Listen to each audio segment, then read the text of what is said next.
મુક્તિ, ધ્યાનથી સાંભળજો, મુક્તિ આત્માની નથી. સમજવા જેવી વાત છે. મુક્તિ આત્માની નથી, કારણ કે આત્માને કોઈ બંધન જ નથી. એટલે આત્માની મુક્તિ નથી. તો કે શરીરની મુક્તિ? નહીં નહીં નહીં, શરીર તો નાશવંત જ છે, એ તો પાછળથી ઉત્પન્ન થયું, એની પણ મુક્તિ નથી. તો પછી મુક્તિ કોની? તો કે મનની મુક્તિ છે. ધ્યાન રાખજો. મનઃ એવ મનુષ્યાણામ કારણમ બંધ મોક્ષયો. મન જ મનુષ્યને બાંધે અને મન જ મનુષ્યને મુક્ત કરે છે. ધ્યાન રાખજો. એટલે મનની મુક્તિ, એટલે આની અંદર એક સરસ બેનો વિચાર છે કે મન પેલા થયું અને પછી સતરૂપા, પછી સત્યનું એક રૂપ આવ્યું એટલે સતરૂપા.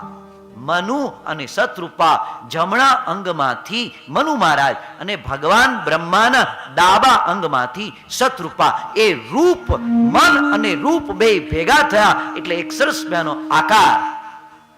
અને એમાંથી એ રાજા અને રાણી, એમાંથી 5 સંતાનો થયા. બહુ સમજવા જેવું છે. આકુતિ, દેવહૂતિ, પ્રસૂતિ, પ્રિયવ્રત અને ઉતાનપાદ. આકુતિ એનો અર્થ થયો આકાર. આની પાછળ બહુ સમજવા જેવું છે. અને એના લગ્ન છે, આકુતિના લગ્ન રુચિ સાથે થયા. રુચિ એટલે મતલબ ઈચ્છા, એની સાથે એના લગ્ન થયા. પછી દેવહૂતિ, દેવોને આહુતિ આપનારી, એના લગ્ન કરદમ સાથે થયા. કરદમ એનો અર્થ કરો જેમાં કોઈ કાદવ કીચડ નથી, એ જ કરદમ. એટલે વિશુદ્ધ મન હે ને. તો દેવને આહુતિ આપવી હોય તો વિશુદ્ધ મન સાથે જોડાવું પડે. હે ને. જ્યાં સુધી મન વિશુદ્ધ ન થાય ત્યાં સુધી આપણે દેવને આહુતિ આપવા લાયક બનીએ નહીં. અને છેલ્લે પ્રસૂતિ એટલે જન્મ. એ પ્રસૂતિ કોની સાથે પરણી ગયા? દક્ષની સાથે. દક્ષ એનો અર્થ શું થાય? હોશિયાર, ક્લેવર. એટલે કુશળતા આવે.